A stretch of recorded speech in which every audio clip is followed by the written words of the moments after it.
আচ্ছা, টাকা জিনিসটা আসলে কি? কখনো ভেবে দেখেছেন? এটা কি শুধু কয়েকটা কাগজের নোট বা কিছু কয়েন? নাকি এর থেকেও অনেক বেশি কিছু? একদম তাই।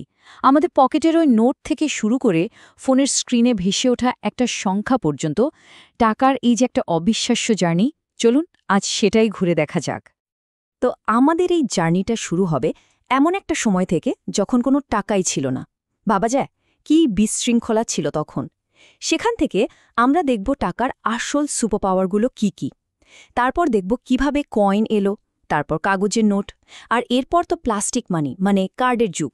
আর সব শেষে আমরা পৌঁছাবো আজকের দিনে, মানে আমাদের ডিজিটাল ওয়ালেটে। শুধু একটা মুহূর্তের জন্য ভাবুন তো, পৃথিবীতে কোনো টাকা নেই, একদম নেই। তো সকালে উঠে যে চাটা খাবেন ওটা কিভাবে কিনবেন? খুব সাধারণ একটা প্রশ্ন, তাই না?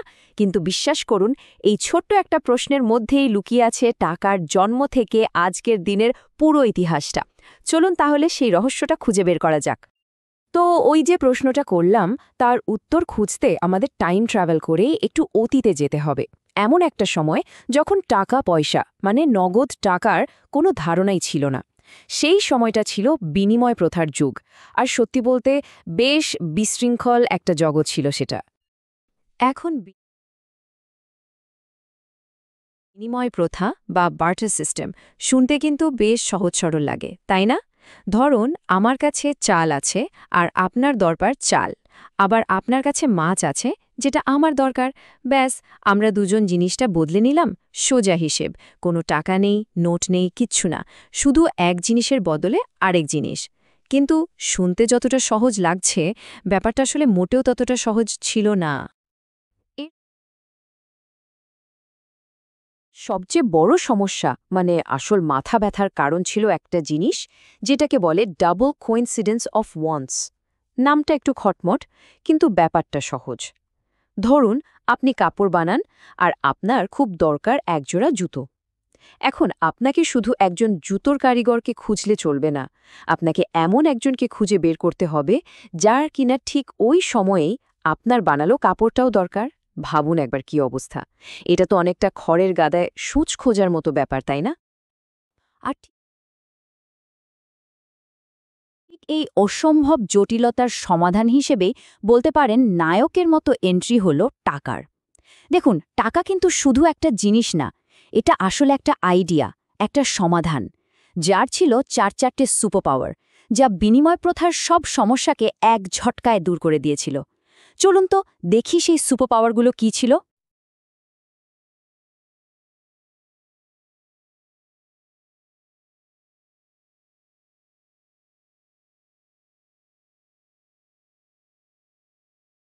টাকার প্রথম আর সবচেয়ে বড় সুপার পাওয়ার হলো এটা একটা মিডিয়াম অফ এক্সচেঞ্জ বা বিনিময়ের মাধ্যম। মানেটা কি? মানে হলো এখন আর ওই কাপড় নির্মাতাকে পাগলের মতো সেই জুতোর কারিগরকে খুঁজতে হবে না যার কাপড় দরকার। তিনি এখন কি করবেন?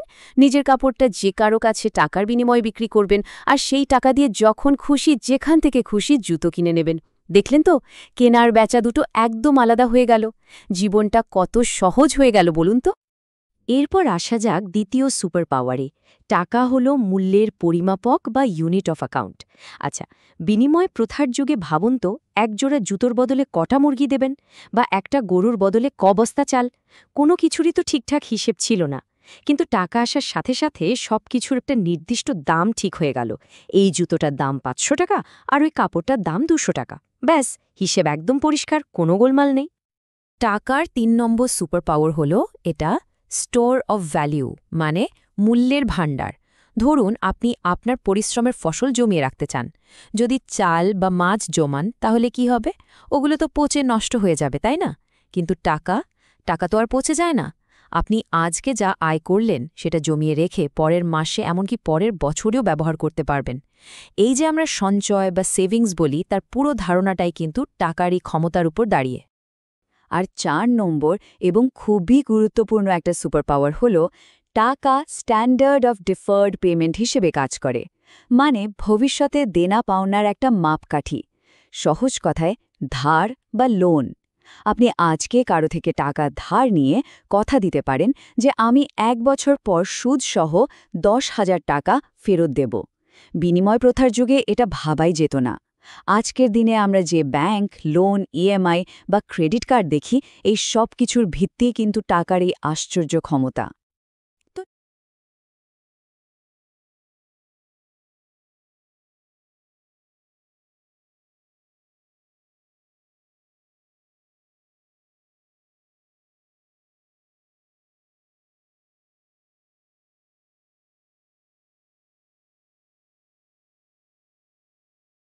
টাকার এই 4টে সুপার পাওয়ারের কথা তো আমরা জানলাম, কিন্তু টাকা জিনিসটা দেখতে কেমন ছিল, মানে এর চেহারাটা কেমন ছিল?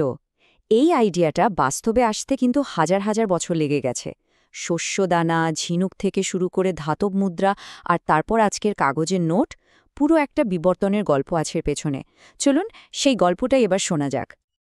একেবারে শুরুতে মানুষজন পণ্য মুদ্রা বা কোমোডিটি মানি ব্যবহার করত, মানে এমন সব জিনিস যার নিজেরও একটা দাম বা ব্যবহার আছে, যেমন ধরুন শস্য, ঝিনুক, এমনকি গবাদি পশু। কিন্তু ভাবুন তো, এক বস্তা চাল বা একটা গরু পকেটে নিয়ে ঘোরা কি সম্ভব? বা ছোটখাটো জিনিস কিনতে গেলে একটা গরুকে কেটে ভাগ করা খুবই মুশকিল ছিল। এই সমস্যা দূর করতেই এলো সোনা, রূপা, তামা এইসবে তৈরি ধাতব মুদ্রা।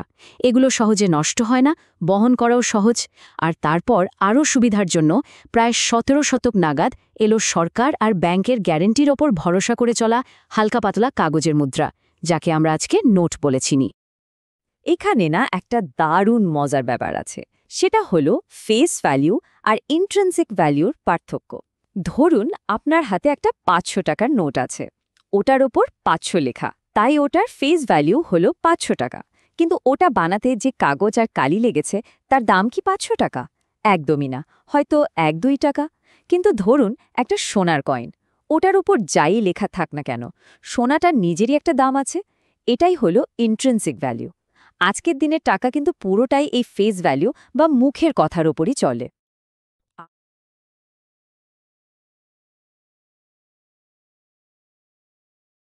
আমাদের দেশে বা ভারতে এই যে আইনসিদ্ধ মুদ্রা বা লিগ্যাল টেন্ডার, এটা কিন্তু 2 রকমের হয়। ধরুন আপনি খুব শখ করে একটা গাড়ি কিনতে গেলেন আর পেমেন্ট করার জন্য 1 বস্তা 1 টাকার কয়েন নিয়ে হাজির হলেন। জানেন কি, ওই গাড়ির শোরুম কিন্তু আইনত আপনার পেমেন্ট নিতে অস্বীকার করতে পারে, কারণ কয়েন হলো লিমিটেড লিগ্যাল টেন্ডার, মানে একটা নির্দিষ্ট পরিমাণ পর্যন্তই লেনদেন করা যায়। কিন্তু কাগজের নোট হলো আনলিমিটেড লিগ্যাল টেন্ডার।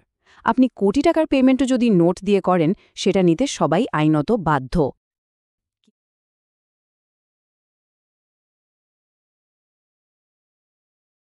কিন্তু দেখুন, কাগজের নোটও তো আর সবসময় সাথে নিয়ে ঘোরার সুবিধের নয়, তাই না? বড় অঙ্কের টাকা হলে তো কথাই নেই, বেশ ঝামেলার। আর ঠিক এখানেই টেকনোলজি আবার একটা বিপ্লব ঘটিয়ে দিল। টাকা এবার তার কাগজের শরীর ছেড়ে আশ্রয় নিল ছোট্ট একটা প্লাস্টিকের টুকরোতে। হ্যাঁ, ঠিকই ধরেছেন, শুরু হলো প্লাস্টিক মানি, মানে আমাদের পকেটের ডেবিট আর ক্রেডিট কার্ডের যুগ। প্লাস্টিক মানির আইডিয়াটাও কিন্তু খুব সিম্পল আর দারুণ কাজের। আপনার সব টাকা ব্যাংকে একদম সুরক্ষিত থাকবে, আর আপনার হাতে থাকবে শুধু একটা কার্ড। যখনই দরকার ওই কার্ডটা ব্যবহার করে আপনি আপনার টাকায় হাত দিতে পারবেন। মানে আপনাকে আর মানি ব্যাগ ভর্তি করে নোট নিয়ে ঘুরতে হবে না। ওই ছোট্ট কার্ডটাই যেন হয়ে উঠল আপনার ব্যাংক অ্যাকাউন্টের একটা স্মার্ট চাবি। এখন এই প্লাস্টিক কার্ডের মধ্যে মূলত 2 ধরনের কার্ড আমরা সবচেয়ে বেশি ব্যবহার করি, ডেবিট কার্ড আর ক্রেডিট কার্ড। এদের মধ্যে পার্থক্যটা কিন্তু খুব সহজ।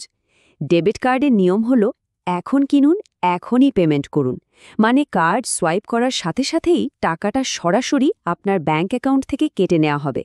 আর ক্রেডিট কার্ডের নিয়মটা ঠিক উল্টো, এখন কিনুন, পরে পেমেন্ট করুন। এখানে আপনি আসলে ব্যাংকের থেকে ধার নিয়ে জিনিসটা কিনছেন, যা আপনাকে পরে শোধ করতে হবে। তো এই কার্ডের সুবিধে কি? অনেক।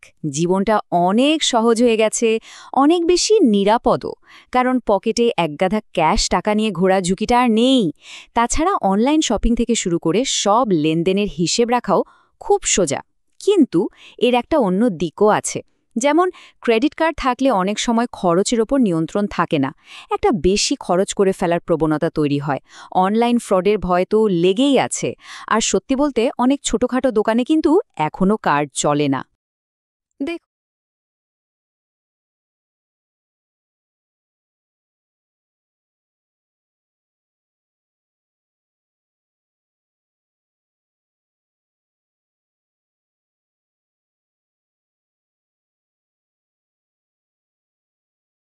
প্লাস্টিকের কার্ড ছিল টাকা অদৃশ্য হয়ে যাওয়ার দিকে প্রথম পদক্ষেপ। একটা কাগজের নোটের তুলনায় কার্ড তো প্রায় অদৃশ্যই, তাই না? কিন্তু এখন টাকা পুরোপুরি হাওয়া হয়ে গেছে। হ্যাঁ, এখন টাকা আর পকেটে বা মানিব্যাগে থাকে না, থাকে আমাদের স্মার্টফোনে। আমাদের মানিব্যাগটাই এখন ফোন। চলুন এবার আমরা প্রবেশ করি ডিজিটাল ওয়ালেটের এই আশ্চর্য দুনিয়ায়। প্লাস্টিক কার্ডের পর পরবর্তী ধাপটা ছিল টাকাকে সম্পূর্ণ ডিজিটাল করে দেওয়া। আর ভারতে তো আমরা এটার একটা বিপ্লবই দেখে ফেলেছি, তাই না? আমি ইউপিআই আর মোবাইল পেমেন্ট অ্যাপের কথা বলছি। চায়ের দোকান থেকে শুরু করে শপিং মল, সব জায়গায় এখন আমরা ফোন দিয়ে পেমেন্ট করি। টাকা এখন আর কোনো বস্তু নয়, এটা আমাদের ফোনের স্ক্রিনে ভেসে ওঠা কয়েকটা সংখ্যা মাত্র। তাহলে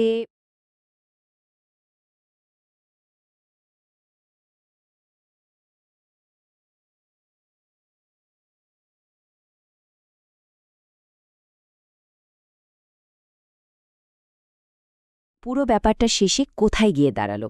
একটা খুব সুন্দর কথা আছে, টাকা আসলে কোনো বস্তু নয়, এটা একটা চুক্তি। এটা এমন কতগুলো প্রতিশ্রুতির সমষ্টি যা আমরা সবাই মিলে বিশ্বাস করতে রাজি হয়েছি। আর যতদিন যাচ্ছে টাকা যত বেশি অদৃশ্য হচ্ছে, এই কথাটা ততই সত্যি বলে মনে হচ্ছে। পুরো সিস্টেমটা চলছে বিশ্বাসের ওপর। তাহলে চলুন আজকের আলোচনাটা একটা প্রশ্ন দিয়ে শেষ করা যাক। যখন টাকা আর হাতে ছোঁয়া যায় না, যখন সেটা শুধুমাত্র আমাদের স্ক্রিনের উপরের একটা সংখ্যা হয়ে যায়, তখন টাকার সাথে আমাদের সম্পর্কটা কি বদলে যাচ্ছে? আমরা কি তখন খরচ করার আগে কম ভাবি, নাকি আরও বেশি সচেতন হই? প্রশ্নটা কিন্তু ভেবে দেখার মতো, তাই না?